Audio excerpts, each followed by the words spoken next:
도소이다. 주 여호와여 보소서 나는 아이라 말할 줄을 알지 못하나이다 하니 여호와께서 내게 이르시되 너는 아이라 말하지 말고 내가 너를 누구에게 보내든지 너는 가며 내가 네게 무엇을 명령하든지 너는 말할지니라.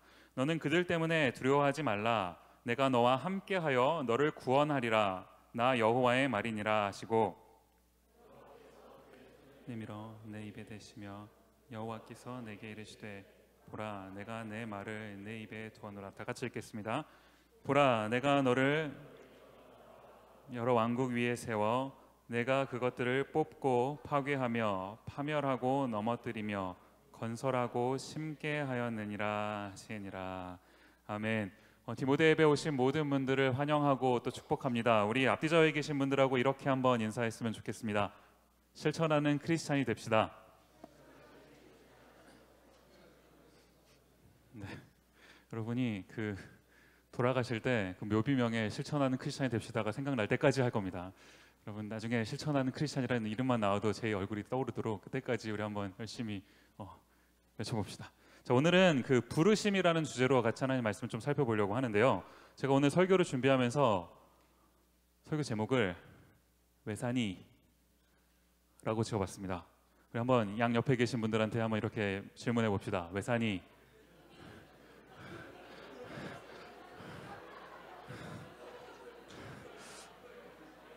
사실 제가 설교 제목을 쓰면서 왜 사세요 이렇게 할까 하다가 왜 사세요라고 하니까 이 느낌이 안 오는 거예요. 그래서 외산이로 바꿨습니다. 외산이 하는데 이게 갑자기 이렇게 혼자 묵상할 때는 괜찮았는데 옆에 사람이 질문하니까 갑자기 기분이 막 나빠지죠. 외산이. 사실 이 질문은요 저희가 옆에 있는 누군가한테 하는 질문이 아니라 나한테요, 스스로한테 한번 던지는 질문이었으면 좋겠는 겁니다. 오늘 한번 우리 말씀을 나누면서 우리 스스로에게 이런 질문을 던져봤으면 좋겠어요. 왜 사니? 나는 왜 사는가? 오늘 우리가 함께 살펴보고자 하는 이 예레미야라는 사람은요 갑자기 생뚱맞게 예레미야를 보니까 이게 예레미야의 배경 지식이 없는 상태에서 보면은 되게 어려울 수 있는데 우리가 그런 것들을 오늘 잠깐 놓고요 이 장면에 좀 집중해서 보기를 원하는데, 이 예레미야가 살던 시대는 제가 아주 간략하게 설명을 해드리면 굉장히 우울한 시대에 살던 사람입니다. 성경이 이 예레미야가 살던 시대를 이렇게 묘사를 해요. 예레미야 1장 3절을 먼저 보시겠습니다.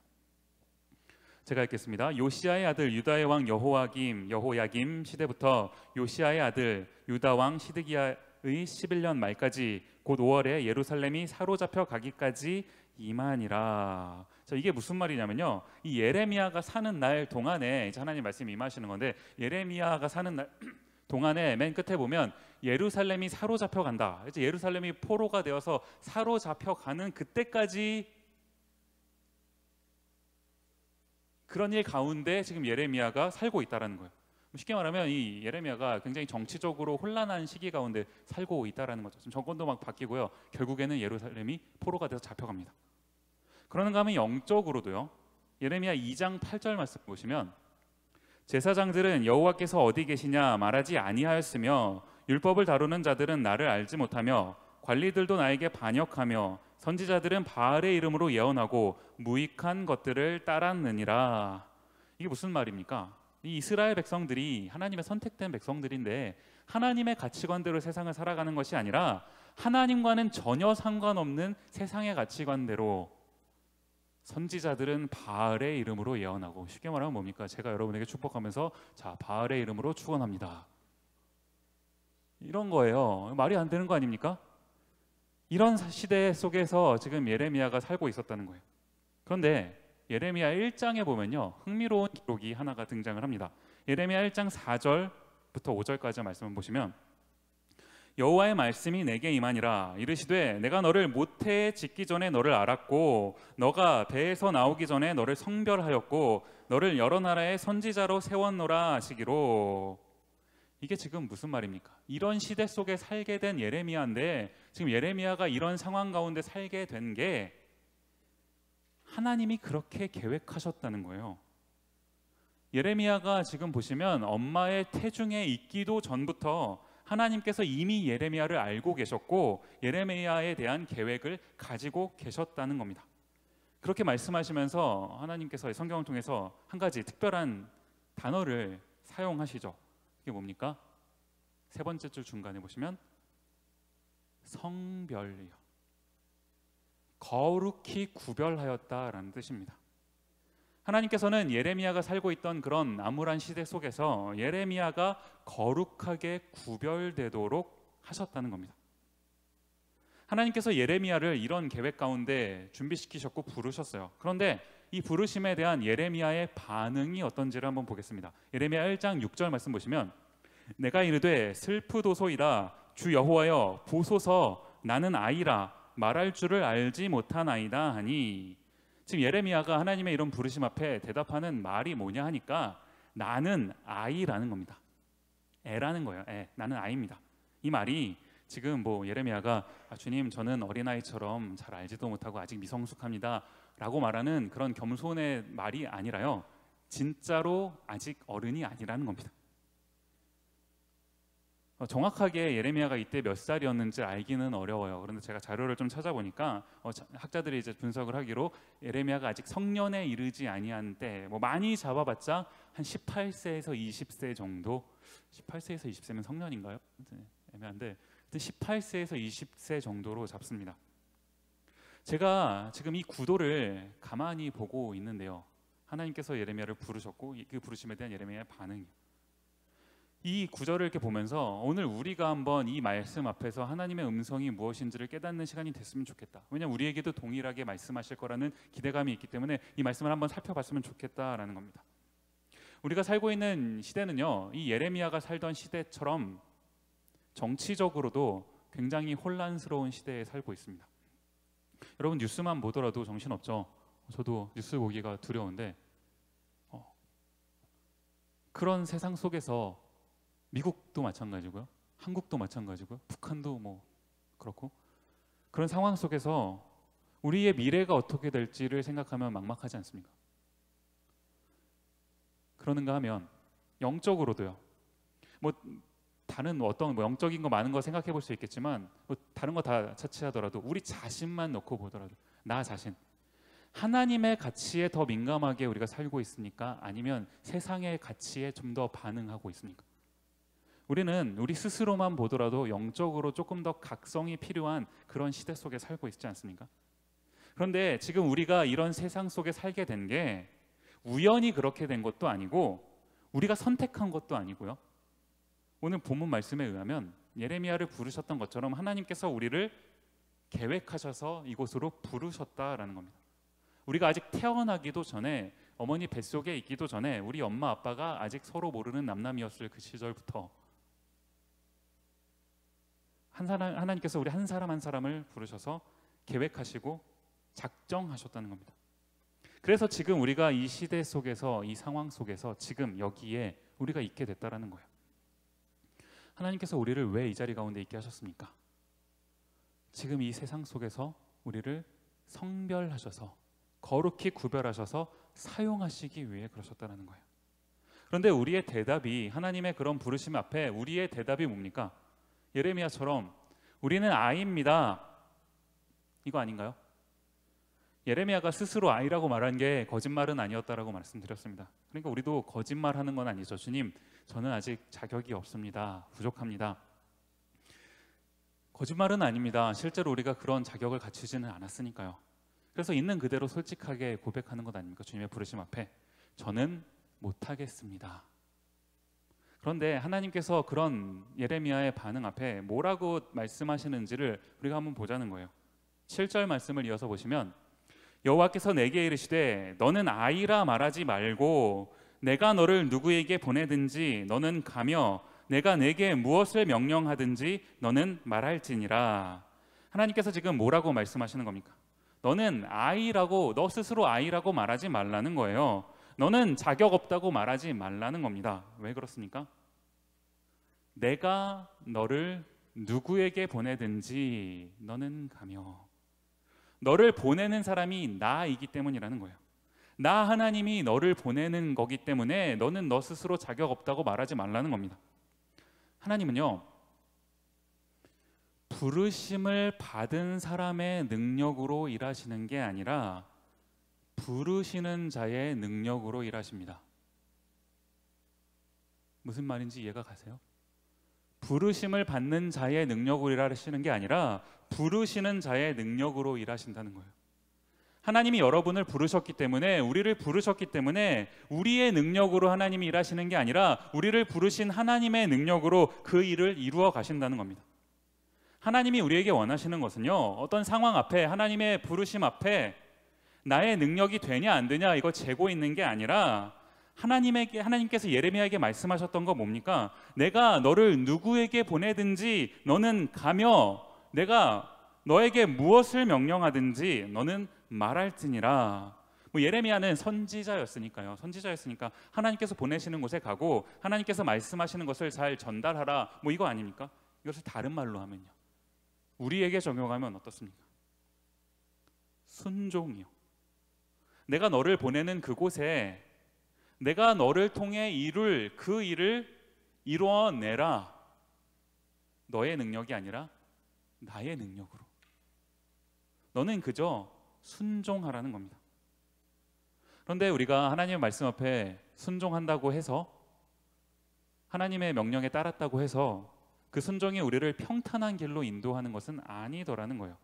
이어지는 8절 말씀을 한번 보시면요, 너는 그들 때문에 두려워하지 말라. 내가 너와 함께하여 너를 구원하리라. 나 여호와의 말이니라 하시고, 여기 보면 두려워하지 말라 이렇게 말씀하시고, 또 보시면 뭐라고 합니까?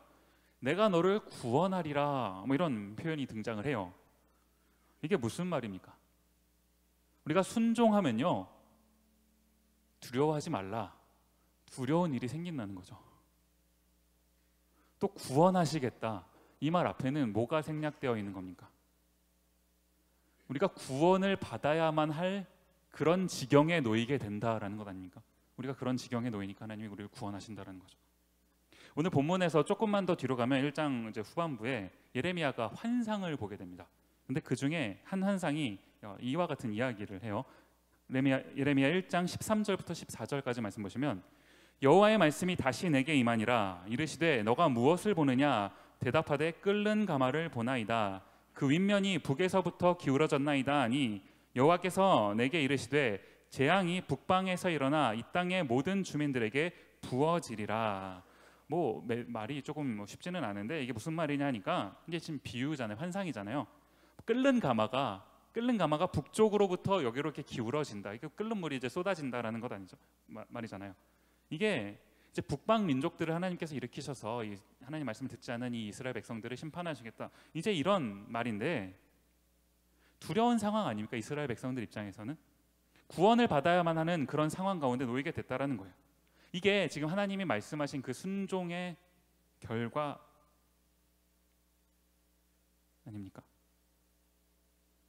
우리가 하나님께 순종하면, 말씀에 순종하면 복을 받습니까? 어떻게 생각하세요? 하나님의 말씀에 순종하면 복을 받습니까? 복을 받습니다. 안 받지는 않아요. 다만 내가 생각하는 복과 조금 다를 뿐입니다. 예레미야 1장 19절 말씀을 보시면요, 그들이 너를 치나 너를 이기지 못하리니 이는 내가 너와 함께하여 너를 구원할 것임이니라. 여호와의 말이니라. 19절 말씀 보시면 그들이 너를 치나, 분명히 고통이 찾아온다라는 거예요. 말씀을 순종해도 고통이 찾아온다라는 거예요. 두려움이 찾아옵니다. 순종을 하더라도 우리에게 이런 일이 발생한다라는 거예요. 그런데 하나님 앞에 서 있는 사람들, 하나님의 말씀에 순종하는 사람들이 받게 되는 복이 뭡니까? 그들이 너를 치는 일이 안 일어나는 게 아니라요, 그들이 너를 치나, 이어서 보시면 어떻게 됩니까? 내가 너와 함께하여 너를 구원할 것임이니라. 하나님께서 우리와 함께 해주신다라는 거예요. 이게 우리 그리스도인들이 누리게 되는 복 아닙니까? 우리가 어떤 상황 가운데 놓이게 되더라도요, 그들이 우리를 치나 안 치나, 어떤 상황 가운데 놓인다 하더라도, 두려움에 떨리는 상황 가운데 빠지게 된다 하더라도, 도저히 불가능할 것 같은 그런 상황 가운데 우리가 놓이게 된다 하더라도요, 하나님이 우리와 함께 해주신다는 거예요. 그리고 그 하나님이 그 능력으로 우리를 구원하신다는 겁니다. 이걸 우리가 순종한다면, 이걸 믿는다면 어떤 상황에 놓이게 된다 하더라도 하나님 말씀 앞에 순종할 수 있는 것 아닌가요? 그러는가 하면 하나님께서 이렇게 우리를 부르셔서 하시고자 하는 일이 뭐냐라는 거예요. 10절 말씀을 보시면요, 보라, 내가 오늘 너를 여러 나라와 여러 왕국 위에 세워 너가 그것들을 뽑고 파괴하며 파멸하고 넘어뜨리며 건설하고 심게 하였느니라 하시니라. 지금 여기 보시면 하나님께서 이제 예레미야를 여러 나라, 여러 왕국 위에 세웠다, 이렇게 말씀을 하고 계시는데, 이걸 한번 우리에게 한번 적용을 해보자는 겁니다. 이 말씀을 우리에게요. 하나님께서 우리를 지금 이곳에, 여러분이 계시는 그 자리에 세우셨다라는 겁니다. 이건 또 뭘 의미하냐면요, 지금 우리가 있는 이 자리를 하나님께서 우리가 태어나기도 전에 계획하셨다라고 한다면, 우리가 앞으로 살게 될 미래도, 5년 뒤, 10년 뒤의 미래도 하나님의 계획 가운데 동일하게 있는 것 아닙니까? 우리의 미래를 그분의 작전 가운데 이미 계획해 놓으셨다라는 거예요. 그리고 그분이 우리에게 요구하시는 건, 그 계획 가운데 너를 세우는 그 일은 내가 할 테니까 너는 그 자리에서 내가 서 있을 수 있을까, 넘어질까, 이걸로 걱정하고 두려워하지 말고 뭘 하라는 겁니까? 10절 말씀 보시면요, 뽑고 파괴하며 파멸하고 넘어뜨리며 건설하고 심게. 여기 보시면요, 부정적인 동사가 4개가 나옵니다. 그리고 이어서 긍정적인 동사가 2개가 나와요. 이 부정적인 동사들이 먼저 말하는 게 뭡니까? 우리가 살아가는 이 세상 가운데서요, 내가 서 있을 수 있을까, 넘어질까, 설까, 넘어질까, 여기에 집중하면서 걱정하며 살아갑니다. 그런데 하나님께서 우리에게 요구하시는 거는요, 너희가 그런 걱정 가운데 살아가는 것이 아니라 이 땅 가운데서 하나님의 가치가 상실되도록 하는 이 세상의 가치들, 사탄이 우리에게 주는 가치들을, 이 죄의 요소들을 뽑고 파괴하고 파멸하며 넘어뜨리라는 거예요. 하나님이 이 세상 가운데 부르신 그리스도인들은 어떻게 살아야 되는 겁니까? 사도행전에 보면 이런 말씀이 있어요. 사도행전 3장 6절 말씀을 보시면, 우리 한번 같이 읽겠습니다. 시작. 베드로가 이르되 은과 금은 내게 없거니와 내게 있는 이것을 내게 주노니 나사렛 예수 그리스도의 이름으로 일어나 걸으라 하고, 하나님께서 이 땅에 부르신 그리스도인들은요, 비록 나한테 은과 금은 없을지라도 내게 있는 것, 예수 그리스도의 능력으로 넘어져 있는 자를, 안진뱅이를 잡아 일으키는 그런 삶을 살아내야 된다는 거예요. 그런데 우리가 하나님 앞에서 이런 부르심은 다 새까맣게 잊어버리고 은과 금만 쫓고 살아가는 것 아닙니까? 내 옆에 그리스도의 능력이 필요한 어떤 자들이 넘쳐나게 있는데, 그런 사람들을 바라보는 그 시선, 관심은 전혀 없고요, 이 은과 금을 어떻게 가지고 내가 이 땅 가운데서 설지, 이게 없으면 어떻게 넘어질까 봐 두려워 떨고 살고 있는 거, 이런 게 우리의 모습 아닙니까? 그렇게 한다고 우리가 제대로 서지던가요? 나도 못 서고 남도 못 일으켜 세우는 그런 무능력한 그리스도인이 되는 것 아닙니까? 하나님이 이런 세상의 가치를 파괴하라는 거예요. 뽑아버리라는 겁니다. 그런가 하면 뭐를 건설하고 심으라고 말씀하시는 겁니까? 11절과 예레미야 1장 11절과 12절 말씀 보시면요, 여호와의 말씀이 또 내게 임하니라. 이르시되 예레미야야, 너가 무엇을 보느냐 하시매 내가 대답하되 내가 살구나무 가지를 보나이다. 여호와께서 내게 이르시되 너가 잘 보았도다. 이는 내가 내 말을 지켜 그대로 이루려 함이라 하시니라. 요즘 날씨가 많이 추워졌습니다. 올겨울 어떻게 하려고 그러는지 벌써 이래요. 11월밖에 안 됐는데 영하 블레스 유 영하 7도 이런데 리얼필은 영하 15도 이렇게 나오잖아요. 겨울이 이제 긴 겨울이 미네소타에 드디어 시작이 됐는데, 이 겨울이 다 끝나면요, 이제 우리에게도 언젠가 봄이 찾아오지 않습니까? 우리가 봄이 오는 걸 어떻게 할 수 있나요? 봄이 오는 걸 어떻게 할 수 있습니까? 많이 있겠지만 걸어다니다 보면은 지금 나무들이 겨울나무처럼 이렇게 잎도 없고 다 이게 거시기 되는데, 봄이 되면 이제 그 나뭇가지에서 이제 싹이 막 움트려고 막 하잖아요. 이 11절에서 나오는 세 번째 쪽은 살구나무가 있는데, 이 살구나무는요, 이 동네에서 이 봄이 오면 가장 먼저 싹이 트는 나무라는 거예요. 그렇기 때문에 이 살구나무는 이 동네 사람들에게는 봄이 오기를 기다리는 나무, 이제 살구나무가 뭔가 이제 움직이면 아 봄이 오는구나라고 느낄 수 있는 그런 나무라는 겁니다. 지금 이 11절, 12절에 등장하는 살구나무라는 걸로요, 뭘 말씀하고 계시는 건가요? 언젠가 봄이 올 거라는 얘기 아닙니까? 비록 지금은 너가 살고 있는 시대가 암울한 시대지만, 정치적으로도 영적으로도 암울한 시대지만 언젠가는 봄이 올 거라는 겁니다. 그러는가 하면요, 여기서 이 살구나무라는 말은요, 이거는 제가 자료를 좀 찾아봤는데 히브리어로 이 살구나무라는 말을 샤케드라는 단어를 사용합니다. 그런데 이 샤케드라는 말을 여기서 쓰면서 이 저자가 약간의 워드 플레이처럼 뭐 이렇게 뭔가를 강조하는 거예요. 이 샤케드라는 말이 뒤에 나오는 쇼케드라는 말을 강조하면서 쓰이는 말인데, 이 쇼케드라는 말이 뭐냐 하니까요, 12절에 등장을 하는 맨 마지막 줄 처음 부분입니다. 내가 내 말을 지켜. 이 말이 이제 히브리어로 쇼케드라는 말이라는 거예요. 지금 이게 뭘 말하는 겁니까? 하나님께서 하나님의 말씀을 스스로 지키셔서 봄이 오도록, 그때까지 하나님께서 하나님의 백성들을 자신의 백성으로 만드시고 하나님의 나라를 이루어 가실 것이라는 그런 의지가 담겨져 있는 말씀 아닙니까? 이 일에 동참하라는 겁니다. 하나님께서 예레미야를, 그 아이 예레미야를 부르셔서 이 일에 동참하라고 하시는 겁니다. 하나님께서 오늘 우리에게 동일하게 말씀하십니다. 하나님께서 이루실, 내가 내 말을 지켜 이 일을 반드시 이루어 가실 것이다, 이 일에 동참하라는 겁니다. 그 동참하는 일에 우리를 초청하시는 거예요. 봄이 아무리 와도요, 봄과 겨울 사이는 애매하잖아요. 아직 겨울인 것 같은데 봄은 오고 있어요. 그때 그 다른 나무들보다 가장 먼저 싹을 틔우는 일은 어려운 일 아닙니까? 아직 다 겨울인 것 같은데 나 혼자 싹을 움터야 되는 일이요.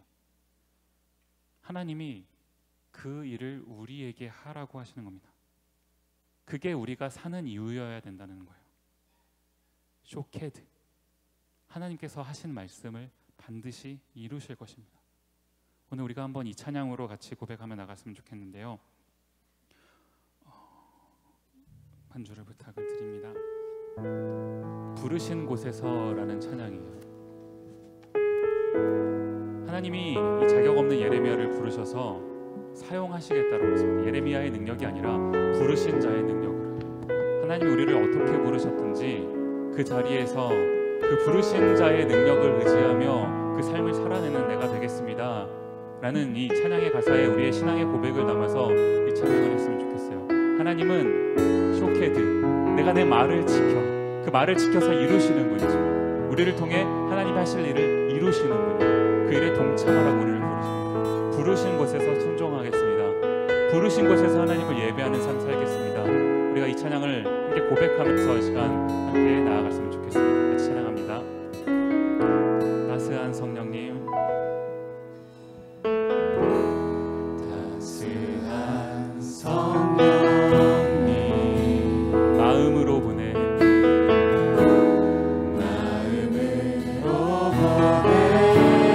내 몸을 감싸며 주어지는 평안함, 만족감을 느끼네. 우리 한 번 더 찬양합니다. 따스한 성령님,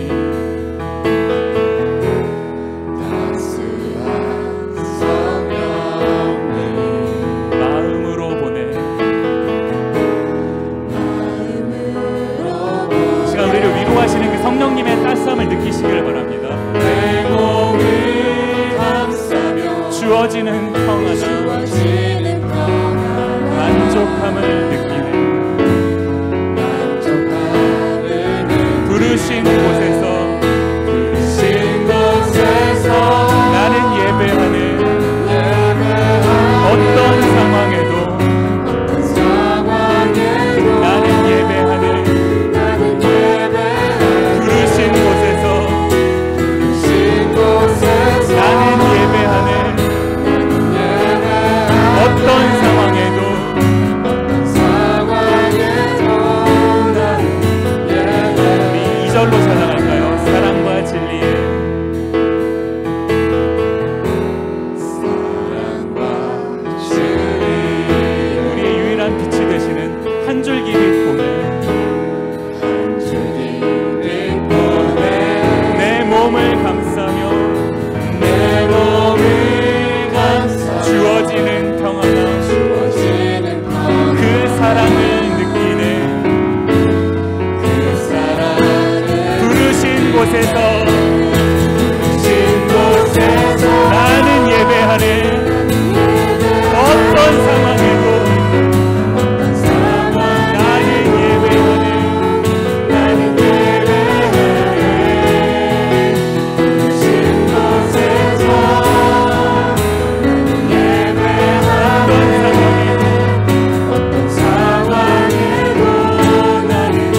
믿고 주님의 부르심은 확실합니다. 주님이 우리를 부르신 것은 부르심의 이유가 있는 겁니다. 하나님, 그 부르심에 합당한 삶을 살아가게 없어서 내가 능력이 없다고 하나님 앞에서 거절하는 것이 아니라 나를 부르신 그 부르신 주님의 능력을 의지하면서 부르신 삶을 살아가게 하옵소서. 하나님, 이 땅 가운데서, 이 세대 가운데서 하나님, 내가 뽑아야 될 것은 뽑고 심어야 될 것은 심고 살아가는 주님의 백성 되게 하옵소서. 나를 통해서 하나님 하실 일을 이루시옵소서. 주님, 주님의 일에 내가